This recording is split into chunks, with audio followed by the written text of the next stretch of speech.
Okay, makulimlim po ang panahon at makulimlim man, maliwanag naman ang mga buhay natin dahil kay Christ Jesus na nagmamahal sa atin. So, po po ay nabless dahil hindi po nakabase sa pakiramdam natin yung kabutihan ng Diyos sa atin. Isa po yan sa nakikita ko po ngayon. Dahil sa bawat araw na gumigising po tayo, paiba-iba po talaga ang moods natin. And I believe lahat ng tao may moods, di ba? Hindi naman pwedeng wala kang mood eh. May moods tayo. Pero, you know, the Holy Spirit knows what's going to be yung mga things na makapagpapasaya sa atin. At napatunayan ko po na ginagawa po yan ng banal na Espiritu sa akin. At pero ultimately, nilalagay ng Panginoong Hesus sa puso ko na ang tanging makapagpapasaya lang po sa akin, talagang may fulfillment, ay si Lord Jesus. Siya mismo, ang Lord Jesus mismo. Para sinasabi ng Panginoon sa bawat isa sa atin, hinahanap mo ang kalagayahan mo sa ganito, sa ganyan. Well, ako lang ang makapag-satisfy sa inyo. Yung presensya niya, lagi naman nasa atin ang presensya ng Lord. We just have to be aware that He lives in us. Di ba? Yun. At yan bagay niya kung alam po natin, panalong-panalo po tayo. So, sa buhay po ng tao, dito po sa mundo ito, kailangan siyang makakilala sa Panginoon. Kasi maski ma-achieve mo man ang lahat sa mundo, maging ikaw man ang pinakamayaman, maimpluwensya, pinakatanyag na tao, marami kang followers, sikat ka pa. Yan ang hinahanap ng mga tao, especially mga kabataan. Ibang-iba na po yung generation ngayon dahil nga po sa influence itong social media na ito. Parang gusto lahat sumikat. At lahat gusto sila lahat ang pinag-uusapan. Kumbaga, matakaw sila sa atensyon. Gusto sila. Iba po. And I'm very glad, iba yung generation namin noon. As millennials, iba yung generation namin. Mas kalmado, mas masaya. Diba? Mas buo ang pakikisama sa mga tao dahil yung mga bagay na nilaro namin ay mga bagay na talagang involve ang physical activity. Hindi puro cellphone lang ang hawak. I'm so happy, I'm so blessed regarding that. And yeah, at nandiyan po yung taguan po, laruan namin dati. Lalaro kami ng ketchingan, mga ganyan. Yan, naranasan po namin yan bilang mga pinanganak ng 1980s. Alam po namin dati yan. But so sad, syempre nagbabago po ang panahon. At ang panahon po ay wala tayong laban. It's something na talagang pero ang maganda naman, Jesus Christ is the same yesterday, today, and forever. Don't let your moods attack you.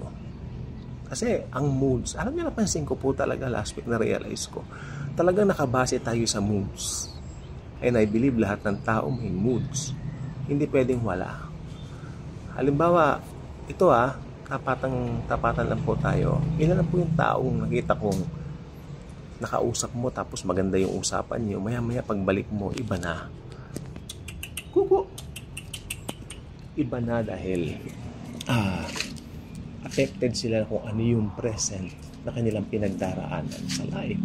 Ano ba yun? Abay malay ko. Pero last week po naka-encounter kami.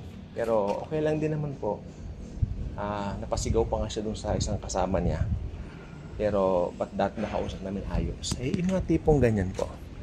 Well, ganyan pong talaga. Dahil kung hindi si Christ ang iniisip mo palagi, malamang sa ibang bagay nakalagay ang utak mo.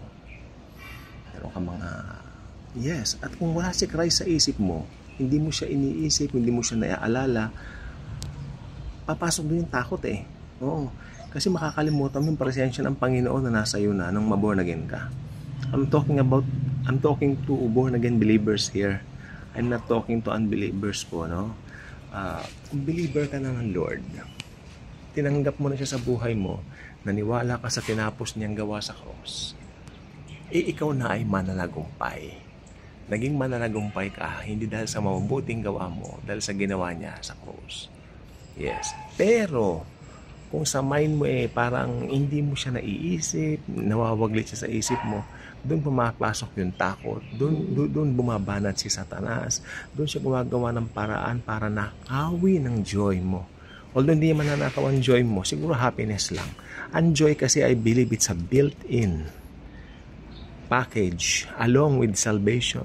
Nandiyan na yung joy, the joy of the Lord. Nang sabihin po ni David, restore my joy. Ibig sabihin lang nun, pasayahin mo lang ako ulit. Ganun lang kasimple yun. Hindi nawala yung joy niya kasi nandun lagi tayong in everything, no? We can rejoice. Dahil alam natin, hindi tayo pababayaan ng Panginoon.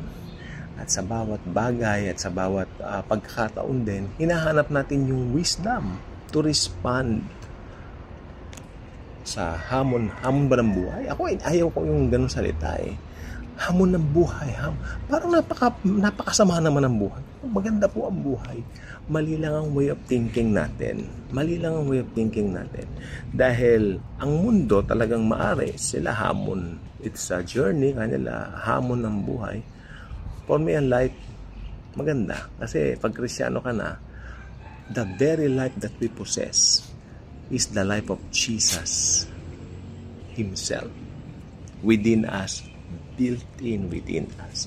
Yan ang kaibahan natin sa mga hindi believers. Tingnan nyo, lahat ng tao pinanganak. May mga taong pinanganak na mayaman, na sobrang yaman ng pamilyang pinanggalingan nila. Doon sila pinanganak sa mayamang pamilya, kaya mayaman din sila. Lumalaki silang mayaman. Pero ang masaklap lang po nito, alam nyo, darating ang kamatayan anytime. Hindi ko pwedeng sabihin na darating ang kamatayan pagtanda nila. Ang kamatayan po dumarating sa oras na hindi mo ito inaasahan. Kumakatok sa pinto na hindi mo inaasahan. Ito ang tipo ng kumakatok na hindi mo na kailangan pagbuksan. Talagang machuchuwi ka. At pag nangyari yun, wala si Jesus sa buhay mo, mapapahama ka sa impyerno. At yun ang pinakamasaklap na pwedeng maging dagok sa isang tao. May ibang tao nagpapakamatay pa. Alam nyo, nakakalungkot yung mga balita na maraming nag-suicide dahil nabubuli. Maraming nag-suicide dahil mga personal matters. Hindi nila alam. Parang sabi ko, Lord, parang hindi sila takot sa iyo itong mga tao mo nagpapakamatay. Hindi nila alam, impyernong pupuntahan nila. By doing that, they will go to hell, straight to hell. OMG. Hindi sila takot. Iba na dahil, nabalitaan nyo sa Amerika, pinatay muna niya yung buong pamilya niya, tapos nagpakamatay din siya. Dahil wala na silang pera. Dahil sa pera, nagpakamatay. Mas takot sila sa pera kaysa sa Diyos. That's a major catastrophe. Kay Jesus laging may pag-asa. Palagay po ninyo, pag yung taong yun ay nakakilala sa Lord, kilala niya ang Panginoong Jesucristo, palagay nyo ba gagawin niya ang mga bagay na yun? Alam nyo, I don't think so.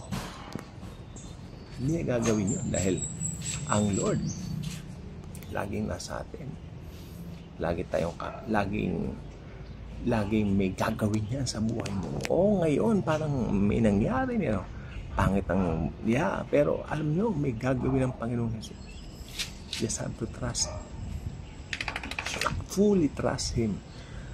Pagkatiwalaan mo siya. Total surrender. Total surrender talaga, I believe in that. Ibig sabihin, hindi ko kaya, Lord. Lord Jesus, take over. I have a situation, Lord, take over. I can't, but you can. Okay? So, yan lang po ang topic natin ngayon. Wala naman po tayong Bible verse ngayon. Basta kwentuhan lang po tayo. Dito po sa channel kasi natin, Reality of Life. Usap tayo, kwentuhan tayo. Pero si Jesus lagi ang bida rito. Okay? Walang ibang bida kundi si Jesus Christ. Dahil siya po lamang ang nagmahal sa atin ng totoo. At pwedeng magmahal sa atin ng totoo. Iiwan ka ng mga magulang mo, iiwan ka ng mga mahal mo sa buhay, iiwan ka ng mga asawa mo, pero ang Diyos, si Lord Jesus, hindi ka iiwan magpakailanman. Siya ay hindi nagbabago. The same yesterday, today, and forever. So sa ating pong lahat, saluhin natin, i-ready natin mga kamay, na saluhin ng mas marami pang blessings ni Jesus.